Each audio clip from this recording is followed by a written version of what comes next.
Liaquat Bloch साहब, ये तो पहले बताइए कि कौमी इत्तेहाद कॉन्फ्रेंस में महज शिरकत के लिए आप गए थे या आपकी जमात ने फैसला किया है कि वो अपोजिशन अलायंस मुमकिन जो बनने को है उसमें आप हिस्सा लेंगे? जी, बिस्मिल्लाहिर्रहमानिर्रहीम, बहुत शुक्रिया। देखिए, एक तो जो अपोजिशन जमातों ने एक जगह पे प्रोग्राम की अनाउंसमेंट की, लेकिन वहाँ का एनओसी कैंसिल कर दिया गया। फिर दूसरी जगह का एनओसी जारी हुआ, वहाँ भी बहुत ही कतगन और बंदिशें और रुकावटें पैदा की गई। हमने वहाँ भी मजम्मत की है और इसकी मजम्मत करते हैं। अपोजिशन जमातों का ये आईनी जमहूरी सियासी हक है कि वो हुकूमत की जो गलतियां हैं, उसकी कोताहियां हैं, या अवाम की मुखालफत में जो इकदामात हैं, उस पर अपनी आवाज़ बुलंद करें। और जो हुकूमतें इस तरह की कदगने आयद करती हैं, बिल आखिर नुकसान उन्हीं का होता है। दूसरा ये है कि अपोजिशन जमातों का जो सेमिनार था कौमी यकजहती का, तो इस हवाले से जमात इस्लामी की तरफ से मैंने नुमाइंदगी की जी। और हमारा ये एक प्रिंसिपल स्टैंड है कि भी ये जो अब मुल्क में मुसलसल एक तर्ज की इत्तेहादी सियासत है, वो अमलन चल नहीं पा रही। हम देखें कि माजी में कौमी इत्तेहाद बना, IGI बना, ARD बनी, MRD बनी, MMA बना, APDM बनी।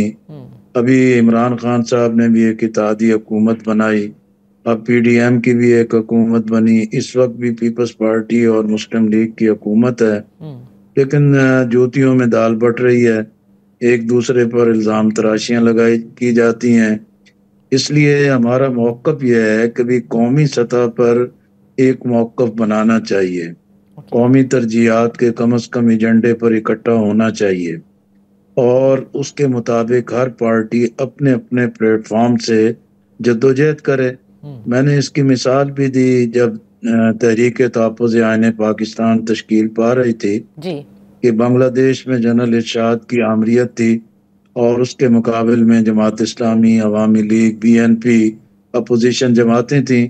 उन्होंने एक स्टीयरिंग कमेटी बनाई जिसमें उन्होंने कौमी मौक़िफ़ पर इत्तफ़ाक़ किया, लेकिन तीनों जमातें जो हैं कि अपने अपने प्लेटफॉर्म से जद्दोजहद भी कर रही थी, जलसे भी कर रही थी, एहतजाज भी कर रही थी, जिससे हुकूमत को मफलूज कर दिया जाता था।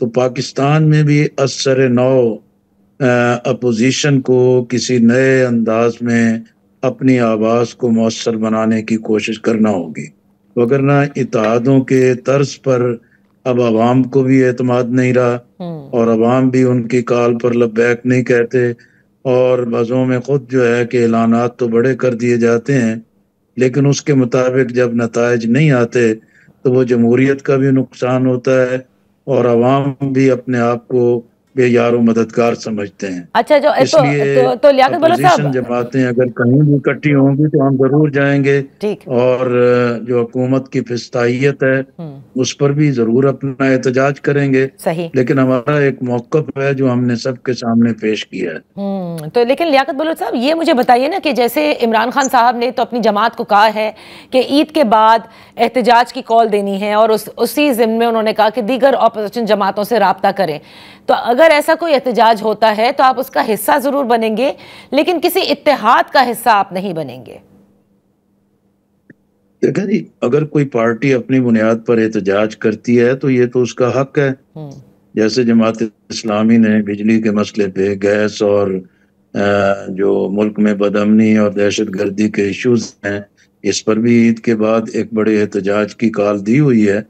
तो अगर तो अपोजिशन जमातों का किसी एक मुश्तरका मौक़िफ़ पर इत्तफाक हो जाता है तो जाहिर है उस इत्तफाक की बुनियाद पर अपने अपने प्लेटफॉर्म से उसी डायरेक्शन में किसी जद्दोजहद पर इत्तफाक होता है तो हम उसके मुताबिक अपना रोल और किरदार अदा करेंगे।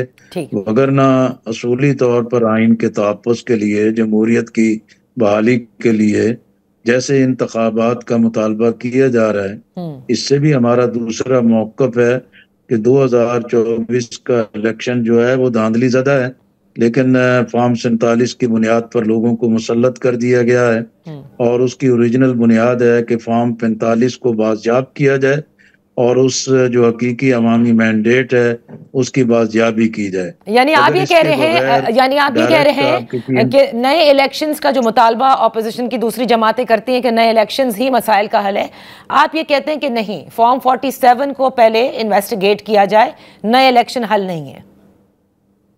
देखा हमारे पेश नज़र तो यही है कि फॉर्म 45 की बहाली और उसकी बुनियाद पर हकीकी मैंडेट की तलाश के साथ आप कोई जद्दोजहद करेंगे तो उसके अगले मरहले पर किसी नए इंतखाब की बात तक बात पहुंचती है तो उसमें कोई वजन पैदा होगा।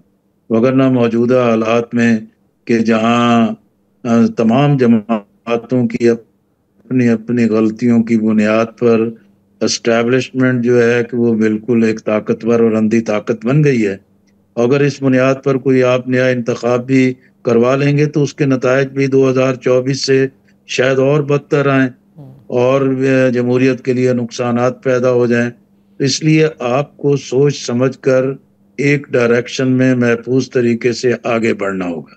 अच्छा। जितना जल्दी हम अपोजिशन जमातें एक मौक़िफ़ अख्तियार कर लेंगी उसी को तक़वियत भी मिलेगी और अवाम के अंदर भी एतमाद पैदा होगा। लेकिन लोगों को फिर आपसे शिकायत है ना लियाकत बलोच साहब, वो कहते हैं जमात इस्लामी, माजरत के साथ ये महावरतन मैं कह रही हूँ, कि अपनी 1.5 ईंट की मस्जिद बनाते हैं।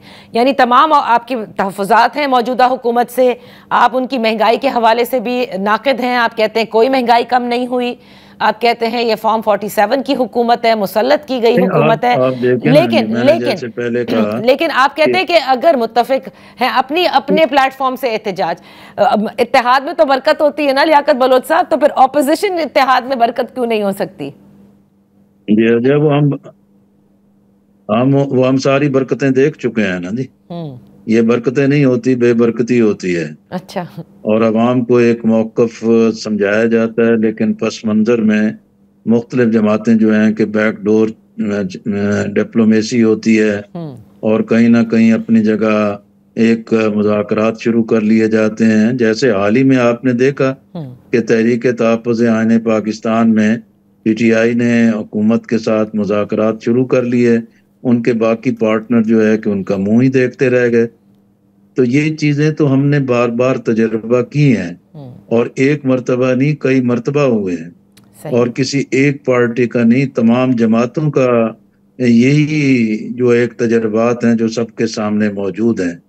जो हम बात कहने की कोशिश कर रहे हैं कि हुकूमत जाली है, हुकूमत को ज़बरदस्ती मुसल्लत किया गया है, इनके पास कोई अवामी मैंडेट नहीं है। अब इसके मुकाबिल में आप किस तरीके से आगे बढ़ेंगे?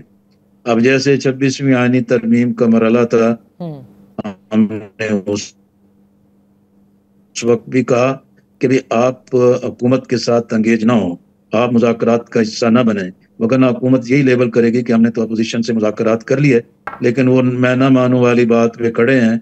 हमने यही कहा था कि आप मुज़ाकरात का हिस्सा न बने, इसको इन टोटल जो है आप मुस्तरद कर दें कि ये बदनीयती पर मबनी है, ये आइन पर हमला है, जमहूरियत पर हमला है, ये अदलिया की आज़ादी पर हमला है। अब मुज़ाकरात में एंगेज हो गए। कल JUI ने भी अपने यही एतराज़ात रखे कि भाई अब हमारे ऊपर इल्ज़ाम दिया जा रहा है, जब 26वीं आईनी तरमीम पे हमने PTI को मुकम्मल तौर पर ऑन बोर्ड रखा, हर मरहले पर उनको एतमाद दिया ठीक। और हम एतमाद के साथ आगे बढ़े। सही। इसलिए जब इस तर्ज की चीज़ें होती हैं तो वो इत्तेहादों की तश्कील और उसको मौसर बनाने के रास्ते में रुकावट बन जाती हैं। अच्छा, लेकिन अब ज़रूरी तो नहीं है लेकिन कि हम एक उसी बात, बंद गली के अंदर हाँ खड़े रहें लियाकत बलोच और साहब, वही आजमाई हुई चीज़ें जो हैं कि उनको बार बार आजमाते रहें, उसका नतीजा कोई भी ना है। जी जिस 26वीं आईनी तरमीम के हवाले से आप लोग ये कहते हैं, जी, आपको आप कोई जी सवाल कर रहे हैं? जी जी मैं कह रही हूँ, आपको तहफ़्फ़ुज़ात हैं 26वीं आईनी तरमीम के हवाले से, लेकिन अगर सबको कंसल्ट न किया जाता और बकौल मौलाना साहब के कि उन्होंने बाकायदा तौर पर उस 26वीं आईनी तरमीम का जहर जो है वो निकाल दिया है, वो दांत तोड़ दिए हैं, तो फिर तो ये किसी और ही शक्ल में आनी थी। तो अच्छी बात है कि सबको ऑन बोर्ड लेकर फिर उनसे राय तलब की जाए और जिस हद तक चीज़ों को बेहतर किया जा सके, फिर जमहूरियत में तो यही होता है। नहीं, मसला यह है कि भी अब आप देखें ना अदलिया का क्या असर कर दिया है और इसके साथ साथ उसके बाद पीका एक्ट भी आ गया है। तो जहर तो और फैलता चला जा रहा है, जहर तो बढ़ता चला जा रहा है। आप हुकूमत के जब हैसियत को भी जाली करार देते हैं, उसके मैंडेट को भी जाली करार देते हैं और ज़बरदस्ती उसे अवाम पर मुसल्लत कर दिया गया है, और उसके इकदामात को आप शेयर भी करते रहें, उसको सपोर्ट भी करते रहें और उसके पुष्टबान बन के भी खड़े हो जाएं, इसी से अवाम कंफ्यूज होते हैं। ओके। अब पहला मरहला था कि जैसे इंतखाबात आप 1970 में देखें, कि 1970 में भी यही सूरत हाल थी कि इंतखाब में धांधली थी। उस वक्त की अपोजिशन ने फैसला किया कि हम इन असम्बलियों में नहीं जाएंगे, तो किसी ने भी हल्फ नहीं उठाया और वो हुकूमत अपनी जगह जो है कि चल ना पाई। इसलिए कोई ना कोई चीज तो आपको तय करनी पड़ेगी कि आप एक जाली हुकूमत जिसके पास कोई मैंडेट नहीं है, उसके मुकाबिल में आवाम को किस बुनियाद पर एतमाद दे सकते हैं।